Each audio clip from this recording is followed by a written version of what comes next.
என்னடா மார்ல சந்தனா ஊர்ல கல்யாணம்னே. ஏடா ஊர் கல்யாணத்துக்கெல்லாம் போயிட்டு வர்ற, உனக்கு எப்படா கல்யாணம்? நான் ஒரு லட்சியத்தோட வாழ்ந்துட்டு இருக்கேன்னே.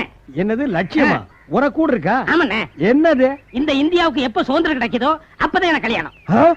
ஏண்டா நாயே, நீ இந்தியாவில் தான் இருக்கியா? என்னண்ணே என்ன நொண்ணு? இந்தியாவுக்கு சுதந்திரம் எப்போ கிடைச்சாச்சு? இது கிடைச்சிருச்சா? எப்பண்ணே? அது ஏதோ ஒரு நாள் ராத்திரி 12 மணிக்கு கொடுத்தாங்க போல இருக்கு. என்னண்ணே அநியாயமா இருக்கு. நாங்க தூங்கி கொடுக்கும் போது சுதந்திரத்தை கொடுத்தா எனக்கு எப்படி தெரியும்? இவர் பெரிய கவர்னர் ஜெனரல், இவரை தட்டி எழுப்பி இந்தியாவுக்கு நாங்க சுதந்திரம் கொடுக்கறோங்கோ சுதந்திரம் கொடுக்கறோங்கோன்னு கூவி கூவி கொடுப்பாங்களா? நாயே 50 வருஷம் ஆச்சு கொடுத்து, இப்ப வந்து பழைய தோலை நாய் கடிச்ச மாதிரி கடிச்சிட்டு இருக்கான் பாரு. அப்ப நான் பிறக்கிறதுக்கு முன்னாடியே கொடுத்துட்டாங்களா?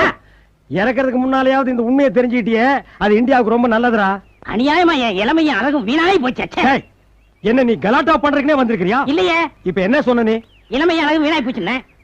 சரி, முதல்ல சொன்னியே அத ஒரு குத்து மதிப்பா நான் ஒத்துக்கிறேன். ரெண்டாவது சொன்னியே என்னது? அழகு வெட்டு குத்து நடந்து போயிரு.